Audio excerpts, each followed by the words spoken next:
So just firstly, a couple of thank yous. Firstly to the Gardiner Foundation. They not only provided a scholarship, but they've also provided support and numerous networks in the last 2 years, and I sincerely thank them for the opportunity. I'd also like to acknowledge the ongoing contribution they make to the dairy industry through the various programs that they support. And secondly, to Nuffield Australia. The last 2 years have absolutely flown by. In that time I've learnt and seen more than I thought possible. I've been challenged, I've grown a lot as an individual, and I'd really like to thank all those involved whose dedication and hard work allow this scholarship program to continue. Also to my parents, to Terry and Pauline, you knew what was involved in this journey before I went away, and your support the whole way through has been wonderful. Also for keeping the farm going in my absence, I'd like to say thank you very much. And to my partner Kate, helping me through 10,000 words and this 15-minute presentation, keeping me sane, juggling the demands of the Nuffield and the challenges at home on the farm. So thanks for that. Just a couple of pictures of our operation up on the screen.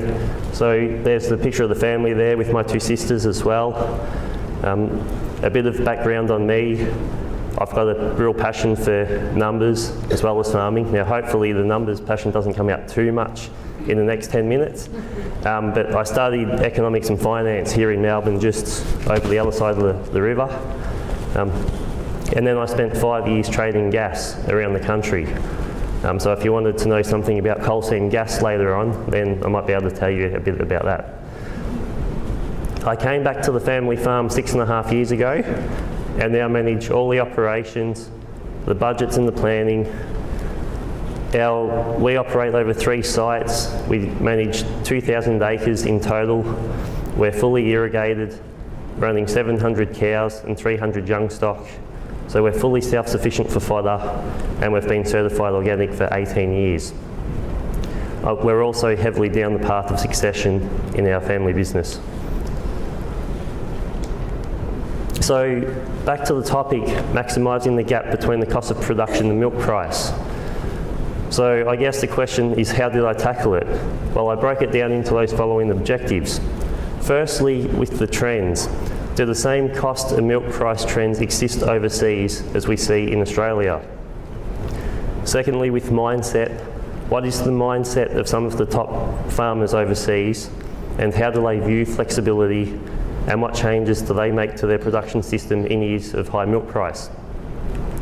Thirdly, I said about trying to understand some of those systems that those farmers use.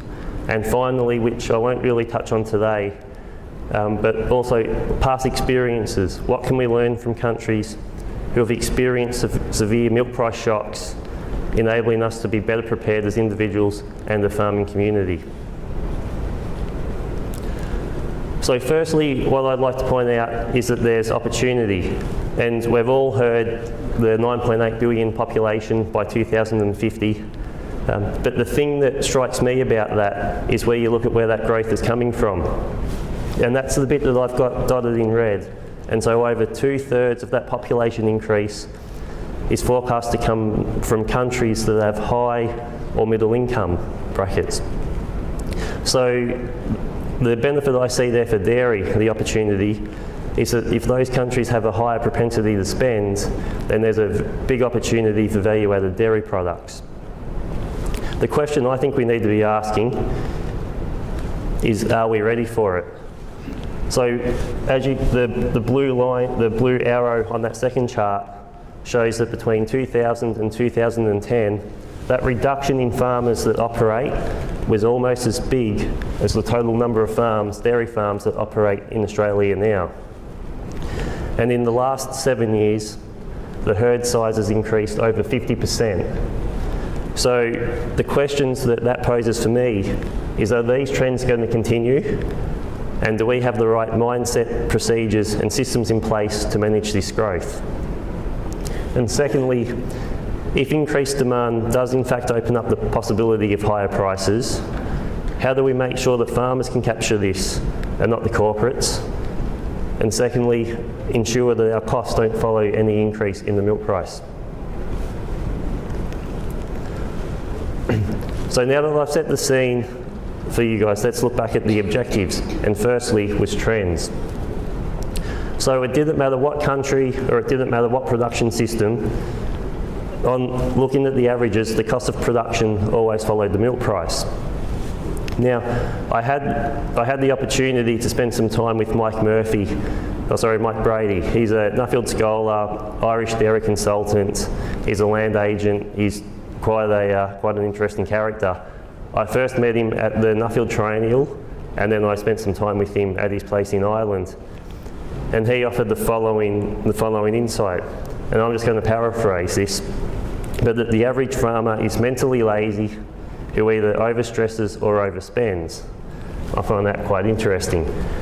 I talked to a few others about this concept as well, and Dave McLean, an agribusiness manager in New Zealand, he talked about the problem of an opening milk price that's too high is that everybody else in the industry puts their hand out for some of that pie as well. And finally, around this topic of trends was New Zealand dairy farmer Colin Armour. And Colin, I think he said a similar thing to Mike, just in a different way. He said that farmers are poor at tracking their numbers until the end of the financial year. So having seen the trends of the average dairy farmer, the cost following the milk price, had that validated, I set about trying to understand the mindset of some of the more profitable farmers. So then I went on, after Mike Brady, I went and spent the morning with Irish dairy farmer Mike Murphy. And he said the following, that the reason that the top 5%, they have clear objectives and they don't deviate in years of high milk price. So I quizzed Mike about this. I'm like, surely in the year where the price is high, we can just tip a bit more grain in or buy in a bit more hay and just try and take that gap in the middle a little bit more. And he said to me that, Brendan, if chasing the leaders changes your habits on farm, then that's when the change becomes unacceptable. I spent some time in the UK, and Brian Barnett, the head of the Waitrose Dairy Farmers Group, he said the following, that generally speaking, the lowest cost of farmers share, whereas the highest do not. And it wasn't until I had a meeting with dairy farmer Andrew Stevens, and he painted a bit of different perspective to what I was hearing. And he provided some balance when he said, it's not about who's best, it's about fulfilling goals. And this led me on to my third objective, of about the systems that the top farmers use to share the information and allow the goals and objectives to be easily measured. So I was fortunate enough to attend a discussion group in the UK called the Movers and Grazers. They had some other interesting names. They had the Profiteers, they had ones around pasture, they're pretty innovative with their names. And a few key aspects came out. So firstly, the in-depth financial analysis. 10 days before each meeting, discussion group meeting, they'd send out a comprehensive pack. So with full financials, business plans, the topic for discussion at that dairy farm, that was all provided well in advance. When it actually got to the meeting day, before the meeting as well, all the other farms in the group had to provide how they were tracking to budget. So there was a certain key metrics that they all provided, and that was discussed during the meeting. And what those two things led to was accountability. So that when we were at Claire's farm or Duncan's farm, and we went around the group, if Duncan had said that he was going to increase his production by 10% by the end of spring, and he hadn't made any production increase, the other members in the group really held him to account and quizzed him as to why that was. Another thing that came up talking about discussion groups in the UK and in Ireland was that they were a lot more flexible with their meeting times than what we are typically in Australia. So some groups ran split meetings, and the benefit that I saw in that was they might meet for 2 hours one afternoon, And so typically your discussion group meeting would be 4, 5, maybe 6 hours, but these guys split it up. They met over lunch, and so quickly discussed the topic, and then they came back a week later. So that week in between gave everybody in the group ample time to think about the ideas, and it meant that it wasn't just the loudest person in the room on the day who was contributing to the discussion. And the key point through all of this is that budgets were the enabler, accurate budgets were the enabler that allowed this to be effectively done. So what can we implement? So I had plenty of time on aeroplanes, 3.5 days, and so I'd be mulling all of this over in my head, and I came home and we calved 600 cows and did all the irrigating, and so I thought about it more, thinking, what does it mean? How can I change? And when will I see results? And the first one is around the discussion groups that I'm personally involved in, but I think for the industry in general. And I think that we can strive to have more accountability through those groups. And it's going to take time. We can't get to those examples of the UK overnight. But if we just start by capturing a few key production metrics every month and start tracking that variance to actual, and we build on that and have the snowballing effect, I think that will help drive accountability. Secondly is growth in the amount of people that we have in these groups. So it's always a tricky one, is how do we attract more people, but I think us as dairy farmers need to take some of that responsibility in trying to get more farmers to join these groups. Thirdly, as I mentioned with the flexible meeting times, it doesn't suit everybody to come between milkings, so if that's been a bit of a barrier to entry for some of the farmers joining, well, maybe that's something that we need to consider as an industry.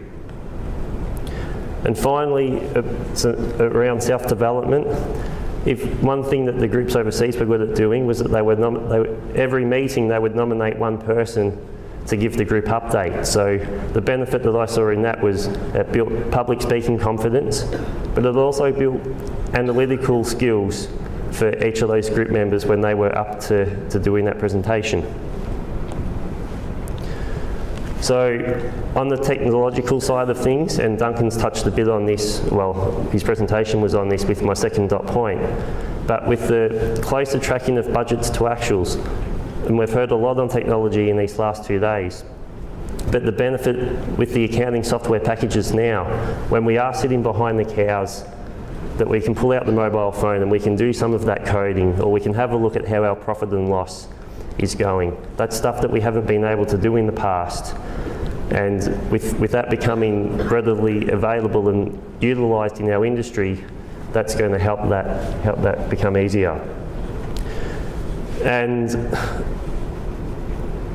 the tracking grass growth, spending a lot of time in Ireland and a lot of time in New Zealand, they were interesting discussions that we had.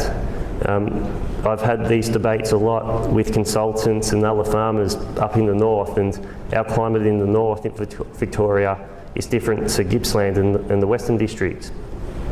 But the one thing that I can say is that it does allow, if you follow a method like that, it does allow an objective approach to determine your underperforming paddocks and give you an objective start for what paddock should you regrass. So there is technology that's really going to be able to help us with these things.